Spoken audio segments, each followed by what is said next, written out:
hoy es un día especial en el terreno de la justicia, que hemos visto los ciudadanos de a pie, por ejemplo, las diferencias entre el caso, cómo se trató a la Manada y cómo se trataba a los de Alsasua, o cómo ahora entra la Corte Europea y le dice a la española que se ha equivocado.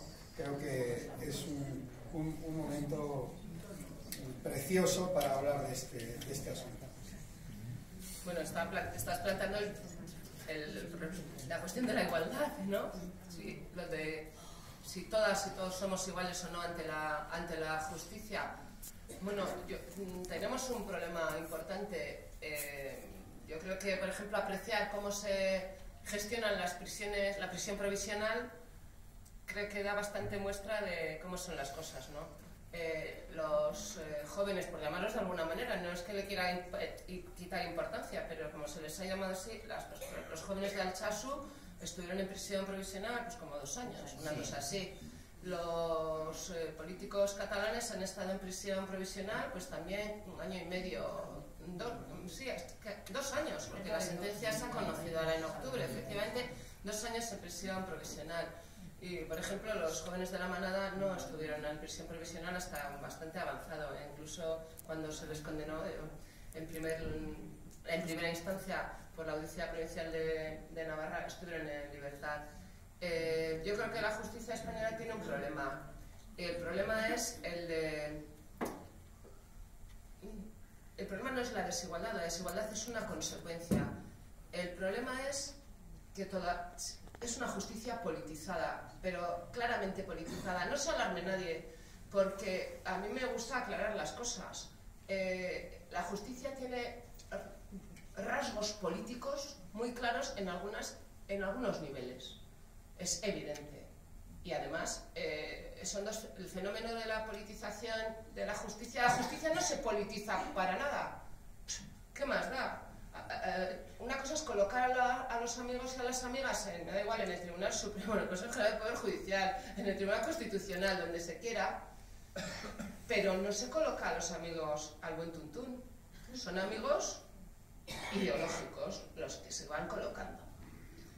Y no es para nada, es para controlar también la vida política y la vida social y otras vidas. De manera que la justicia se politiza cuando también se sabe que a lo mejor la política se va a judicializar.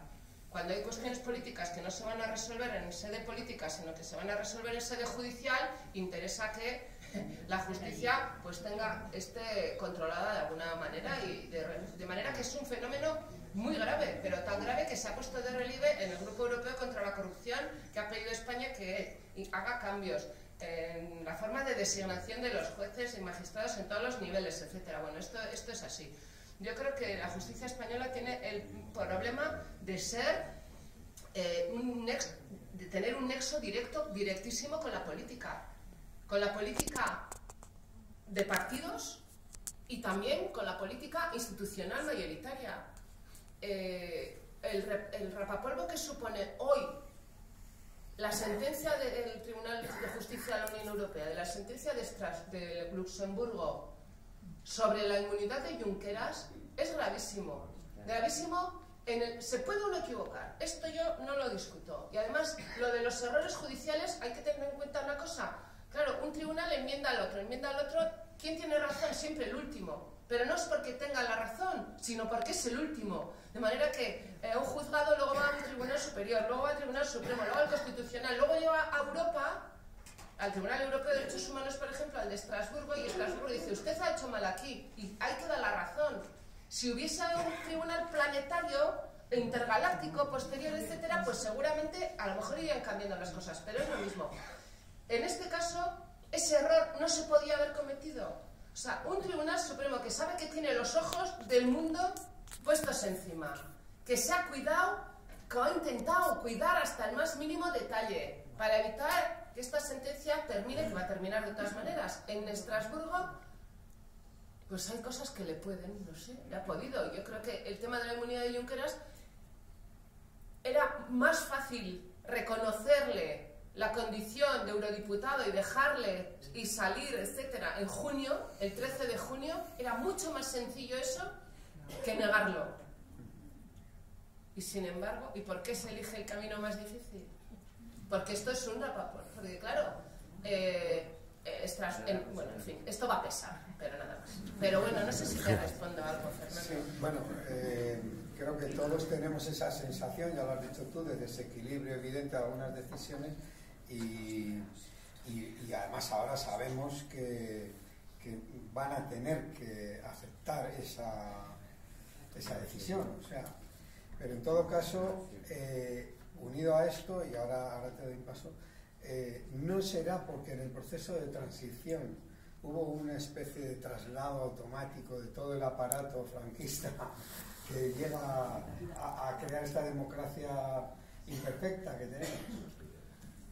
Bueno, yo sobre esto también se ha hablado mucho. Yo en eso creo menos, en el sentido de que la Constitución podría haber establecido un sistema distinto, y desde luego lo establece, pero no se ha avanzado suficientemente primero en depurar, pero yo creo que está depurado casi cronológicamente, y las estructuras realmente yo no creo que se han heredado, en general en la justicia española no creo que se han heredado, y sociológicamente, que eso también es muy importante, sociológicamente el plantel hoy de juezas y jueces pero no tiene nada que ver con el que era hace 40 años, ni siquiera hace 30.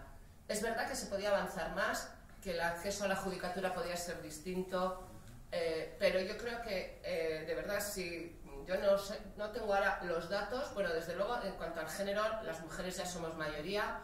En segundo lugar, extracción social, socioeconómica de las personas, creo que también se ha producido un vuelco absoluto.